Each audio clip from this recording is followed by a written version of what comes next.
Welcome back to another exciting episode of the Beaver Sports Show. We're your hosts, and I'm Audrey Wiltz. And I'm Alex Crawford. It was homecoming week, and the Oregon State Beaver football team was back in action at home taking on the Utah Utes, trying to keep their undefeated record this season intact. Later on in the sports show, the analysts Jacob Noakes and Jack Lomax will be joining us, but first, here's Alex with this week's highlights, Crawford's Clips. Take it away. October 20th, 2012. It's a sold-out crowd at Reser Stadium. It's homecoming. It's a blackout. And the Utah Utes are in town to take on the Oregon State Beavers. And look who's back in town. It's the Rogers brothers, James and Jaquiz, back from Atlanta, taking midfield. And now Travis Wilson's in the backfield for the Utes. He's looking to throw. He doesn't know who to throw it to. He's going to throw it. Pass his tip. Look who's there. Somebody call 911. It's Michael Doctor. He's juking his way all the way down to the 15-yard line for the Beavers. And now Cody Vaz is going to take over. Vaz fakes the handoff, looks to throw. Who's he got? Who's he got? He's got Big Meech. Connor Hamlet, the tight end, down to the 5-yard line for the Beavs. Now Storm Woods is in the backfield. Woods takes the handoff. Woods lowers his head into the end zone. 7-0 Oregon State. Now Utah's going to take over again. And it's Travis Wilson. He's got nowhere to go. Scotty Crichton's there. I see Rusty Fernando. I see Michael Doctor. Rudolph Fafita throwing him to the ground. Okay, Travis Wilson wants another shot at it. He hands it off to John White. John White's met immediately by Rudolph Fafita and Scotty Crichton. Travis Wilson again, dropping back to throw. Uh-oh, it's Rudolph Fafita. Ball's on the ground. Dillowin's creeping and crawling all the way down. Beavers ball at the 10-yard line.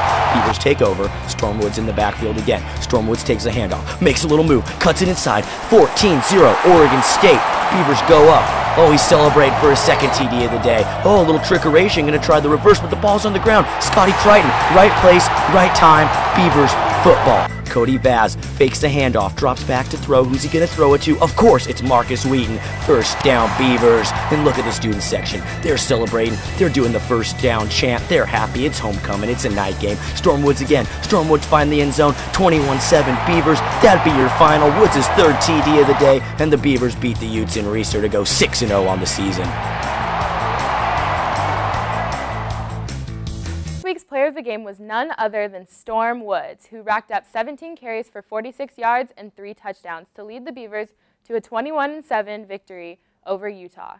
Unfortunately, due to his busy schedule full of classes, practices, and studying, we were not able to meet up with the young superstar to get a more in-depth interview, but be sure to look out for more player segments in the weeks to come. Feel like you know who should be the player of the week? Let us know. After the game, feel free to write us a note on our Facebook page, Beaver Sports Show, to let us know who you think deserves it. Getting away from football for a moment, we now have Jake McGrady and Logan McGinnis giving us all of the details on away sports for the past week. Hello, Beaver Nation. I'm Jake. And I'm Logan. And it was another great weekend in Beaver away sports. The Oregon State men's soccer team played its final road game of the 2012 regular season Sunday afternoon and lost to Cal 1-0. And moving on to Oregon State volleyball, the team dropped a 3-set decision to Arizona State, and Camille Saxon led the Beavers with 8 kills. Megan McBride posted her third double-double of the season, but the volleyball team dropped the 4-set decision to Arizona on Sunday. And in its final race before the Pac-12 championships, the Oregon State cross-country team put together some great performances, ultimately coming 5th place. And now, back to you guys. Thanks, guys. A few Beaver Sports Show reporters were able to catch one of the women's soccer games this past weekend, and Morgan Bowman has a short recap for us on how the Lady Beavs did. Morgan? On October 19th, the Beavers fought against the Arizona Sun Devils on their home field in Corvallis. The game started off slow until Mackenzie Berryhill headed in a ball off a corner kick for Arizona. OSU fought back and got one in past Arizona with less than 10 minutes left. The Beavers held off the Arizona Sun Devils and ended in a tie after no goals were scored in the double overtime. The 23rd ranked Beavers are now 10 wins, 4 losses, and 2 ties overall, and 2 wins, 3 losses, and 2 ties in the Pac-12 championship. Thanks, Morgan. That was great raw footage. Beaver sports seem to be in full force, Alex. It seems like there's so much going on all the time lately. Right you are, Audrey. And even though there's endless sports going on, the talk seems to be all about football. It does, it does. Homecoming week was filled with activities, including a parade and a bonfire. Kimberly Parkin was lucky enough to attend and catch up with our president, Ed Ray, and also listen to Mike Riley's speech. You can't enjoy getting to the mountaintop if you haven't been down to the bottom of the valley. And we were there last year, and we're heading for the mountaintop. And I want to tell you, you mean a lot to us. And when you are all in there behind that bench, and you're giving that other team a lot of noise when they've got the ball, that's a big deal. But we really, really appreciate your support. We love the whole atmosphere with the band, everybody that puts in time. You know, there's a lot of different parts that make up a football weekend. You're a big part of it. The band's a big part of it. The cheerleaders, the dance squad, everybody gets to play a part in this, and it's a great event. And we absolutely love it. Hi, I'm Kimberly Parkin, here today with the president of Oregon State University, Ed Ray. How are you doing tonight, Ed? Great. It's wonderful to see so many people here. It's a wonderful time. Yeah, we just got done doing the parade. It was a fantastic parade. You were in it? We were in it, and my wife Beth and I and Gus, first dog, was there. He had a good time. We had to keep feeding him treats to make him sit up in the car so anyone could see him. Yeah. Oh, God. So, the Beavers are 5-0. It's the first time since 1939. For being amazing. President here, how are you feeling about everything? I'm feeling pretty good. I talked to many people in the off season, and the thing that struck me about it is you think about a lot of universities, and the team faces adversity, and people are pretty unforgiving and can be pretty harsh. But everyone I talked to, they all, and I've told Coach Riley this, they all would say two things. One, they would tell me it was a building year. So they were explaining to me why we didn't do better. And then they would say, and I really like Coach Riley. So it's just wonderful to see this kind of success. You know, we had 16 freshman starters last year, 21 players who started for the first time, and what Mike and all of his coaches are just tremendous at is helping students realize their potential as football players. So, you know, nobody could have expected this, but I think a lot of us felt, you know what, they're writing us off too soon. These people know how to coach. These young men will respond. We'll do better than people thought we were going to do. You know, we were picked to be, I don't know, 12th in the conference. Now we're 8th in the country. That's pretty good. Incredible. Well, thank you for supporting us in this school. I mean, this school is awesome. So it's a great place, and it's great to see everybody. It's a wonderful community. Yeah. So go Beaver Nation, and back to you guys. Thanks, Kimberly. Now let's go to a quick commercial break. We'll be right back after this.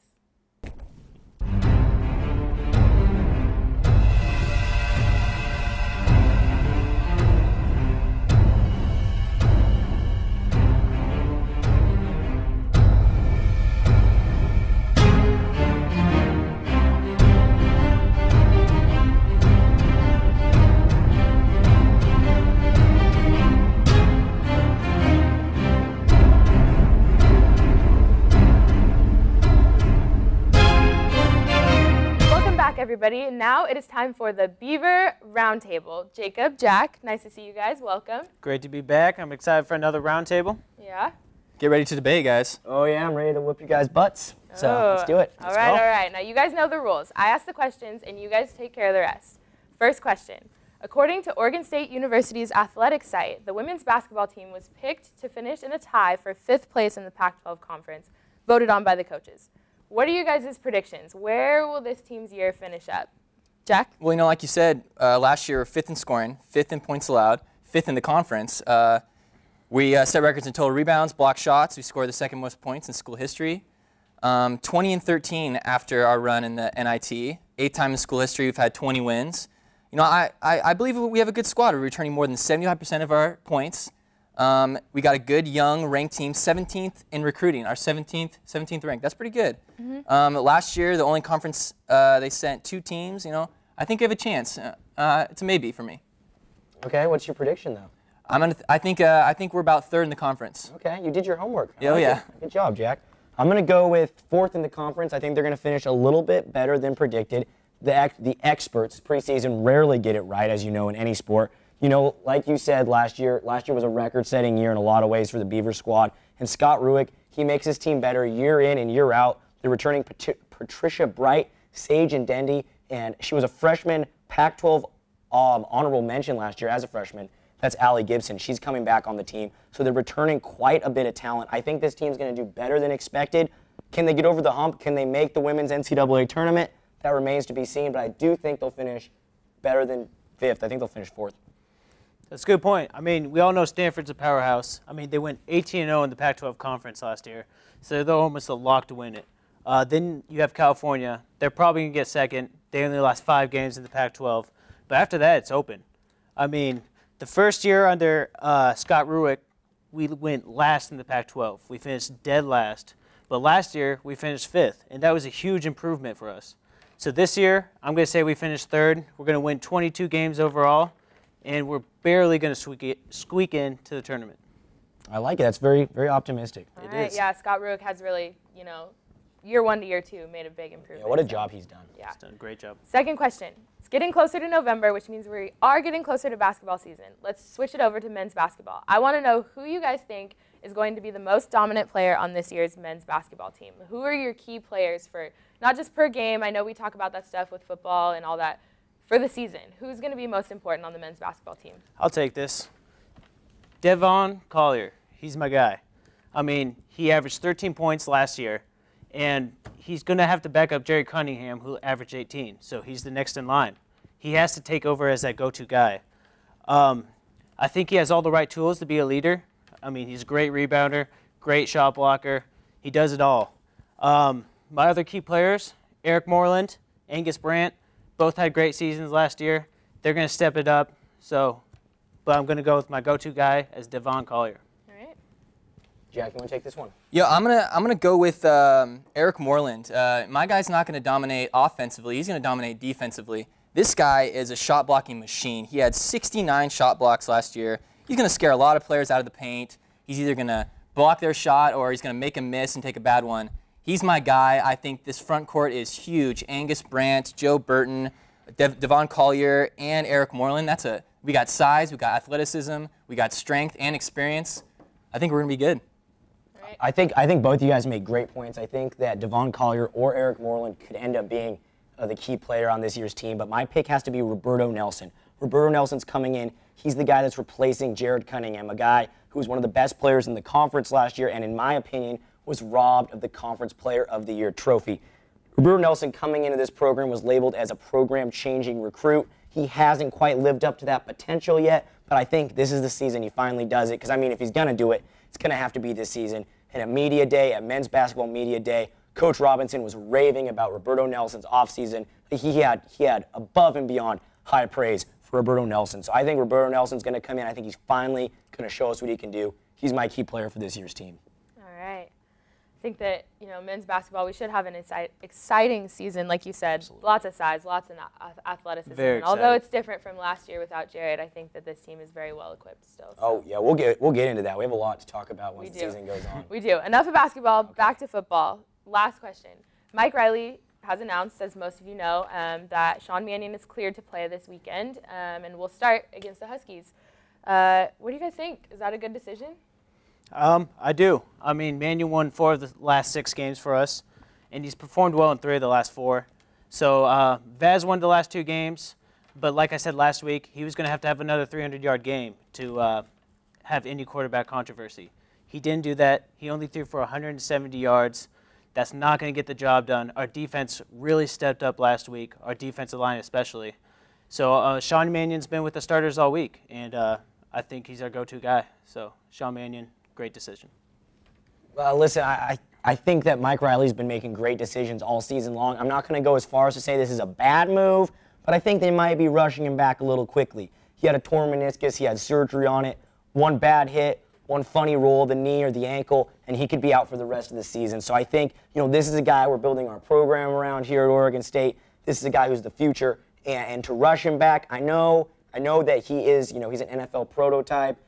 Vaz is the backup, but I just think rushing him back, this is a tough game for the Beavs. I know Washington just got blown out. They've lost their last 3 in a row, but the Beavs struggle at Husky Stadium. I know it's being played at CenturyLink, whatever. The Beavs struggle in Seattle. They haven't won in Seattle since 2008 when the Huskies went 0-12. So I'm a little worried about that. I'm just a little bit worried about this game, and I don't want to see something bad happen to Mannion. So if it's me, I err on the side of caution. and start Vaz one more game. You know, I think you guys make two good points. You know, Cody exceeded expectations by winning 2 games for us. You know, yeah, a great game against BYU. You know, he did have a slow offensive game against Utah, but he hasn't thrown a pick. You know, there's no turnovers. That's going to win us games, especially for a defensive-minded team like Oregon State. You can win games like that. So Cody's gone beyond what we expected. You know, I think it's the right thing to do. Sean won the job during practice.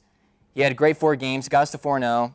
I think he's the guy. You know, obviously can be cautious, but we got to win this game. I think we really, really need to win this game. Sean's the man. Sean won the job. Sean's team. Sean's the man, Yin. There you go. Well, speaking of predictions, that's what we're going to end the show with. Our Pac-12 picks. Last week, we picked the game scores for, like we do every game. And last week, Alex led the way with 4 points and has a total of 8. Jacob scored 3 points last week and has a total of 8 points. So you guys are tied. And Jack recorded 3 points for a total of 5 so far. So now it is time to pick them. Yeah, Jack sucks. Yeah, not doing too hot right now. Well, you took the risk early, though. I did. You're a risk taker. You're not afraid to, you know, you're a loose cannon over there. Yeah. I like it. I'm really waiting for Oregon to lose that game so I can finally be right. Yeah. The day will come. Hopefully. You just gotta be patient. UCLA at Arizona. What do you guys think? I'm going to take ASU in this one. It's going to be close. UCLA, tough team. ASU. All right. I think the Sun Devils are not as good as their record shows or as people think. I think UCLA goes into the desert and wins this game. I'm going to have to pick Arizona State on this one. All right. We're all in agreement then. Colorado. Well, yeah, Crawford picked UCLA. Oh, yeah, sorry, UCLA will beat the Sun Devils. Mark my words. UCLA will beat them. Okay. Colorado at number 4, Oregon. Number 4, Oregon. Okay, let's be real. It's Autzen Stadium. It's Oregon, and they're facing Colorado. I mean, that's a no-brainer. Oregon.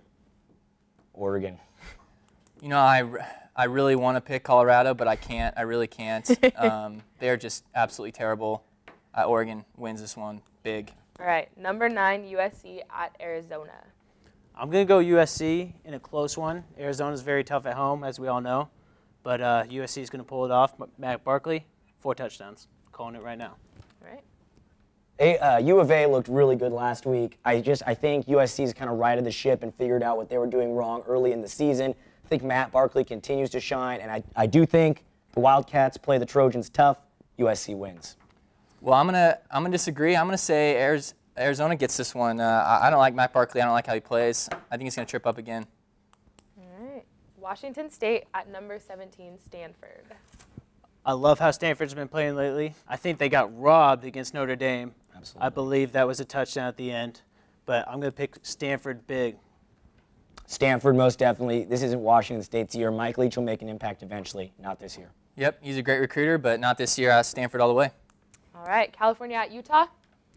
I was not impressed with Utah's quarterback. They had a freshman. So I'm going to take California on the road. Listen, Cal's done a lot of things right this season. They've also done a lot of things wrong. Utah's a team I think that's better than their record indicates. They play tough defense. Beaver said one of the toughest Ds they've faced. I got to go with the Utes. I agree. Great defense. I'm going to have to pick Utah on this one. All right. And last but not least, Oregon State. Number 7 ranked Oregon State at Washington. This is going to be a tougher game than most people think. I'm going to take Oregon State 24-17. My impact player is going to be Scott Crichton. Our defensive line was just amazing last week. And we're going to have to contain Keith Price, keep him in the pocket. Don't let him get out of the pocket and rush. So keep him in the pocket, and Scott Crichton's the guy for the job. I'm going to go with Oregon State, although this game scares me. I do think the Beavers win it. Washington's secondary is garbage, complete garbage. I think Brandon Cooks is the X factor in this game. The Utes held him to only 1 catch. He dropped from 2nd in the nation receiving to 9th in the nation, but I think that him and Marcus Wheaton run wild. I think Brandon Cooks has another big game. I'm going to go with Oregon State 24, Huskies 13. Jack? You know, I'm going to have to go, obviously I'm going to go Oregon State. I'm going to say 30-14. Beavers put up some points, and yeah, bad secondary. Brandon Cook's going to have a comeback game. Marcus Wheaton, a lot of scores. All right, well, there's all of our Pac-12 predictions. There you have it.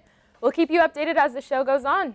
Thanks for tuning in tonight, and please tune in to Against the Spread Sports Talk Radio tomorrow, Friday, from 2 to 4 p.m. on 88.7 KBVR. We'll see you all again on November 7th.